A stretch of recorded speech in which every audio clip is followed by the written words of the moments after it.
Chocolate, a worldwide renowned treat. People know what chocolate is whether they live in Antarctica or Africa. These sweet treats have been around for a long time, but have you ever wondered where it began, how it got here, and how chocolate started? Well, I will tell you. I will tell you chocolate's story and the long journey it's made to become what it is today.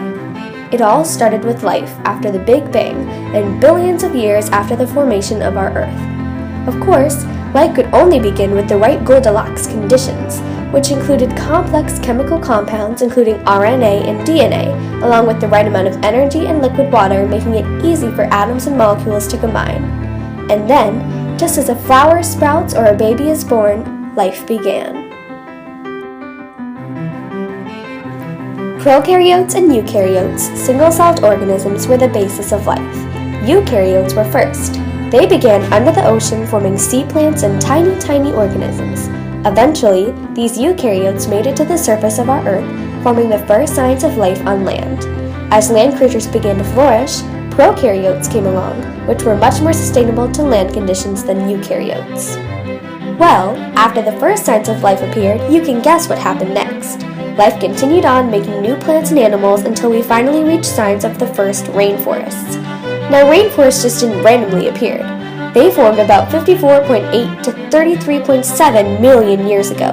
The warm and wet rainforest conditions are because of the Atlantic's expansion long ago. These changes on our Earth started the rainforest, which then began to grow all sorts of different forms of life, including the cocoa tree. Just as any new idea or invention, the cocoa tree waited and waited to be discovered. Thankfully, us humans arrived and recognized its capability to make chocolate. This new delectable treat was first drank by the Mayan and Aztec as a bitter chocolate drink. After making much of this liquor, they decided to donate a sizable amount to Mesopotamia, who discovered the great amount of money chocolate was capable of making. In result of this realization, they traded it with others. After the Mayan and Aztec tribes realized what Mesopotamians had discovered, they too began to trade, resulting in the worldwide knowledge of this new treat.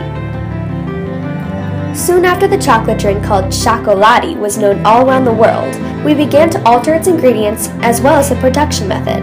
The first way chocolate was made was by crushing the cocoa beans and then mixing it in water, spices, herbs, and chilies. Although, after more people began to drink it, they thought of a new, sweeter way of using cocoa beans. The ways of making chocolate flourished, and the process for making it did too. As we designed new machines and technology, the process became quicker and easier. Now that collective learning has led us to this point in the modern times, we are able to create more than just a bitter drink, but salted caramels, dark chocolate, milk chocolate, Tootsie Rolls, and so many more delicious treats. Even though chocolate may just seem like a dessert, it's more than that. Chocolate provides us with something to celebrate with. Chocolate helps starving children gain weight. It heals children from espanto and wards off bees and scorpions from people in Mexico.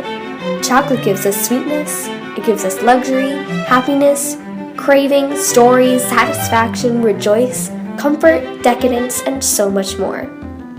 So no, chocolate isn't just a treat, it is symbolism of so many things. If you think back to billions of years ago when we didn't even know what chocolate was, when the universe didn't even know what we were, then just imagine. Imagine the possibilities of something else being out there just as noteworthy as chocolate, just as crucial. This something could be out there, we just don't know it yet.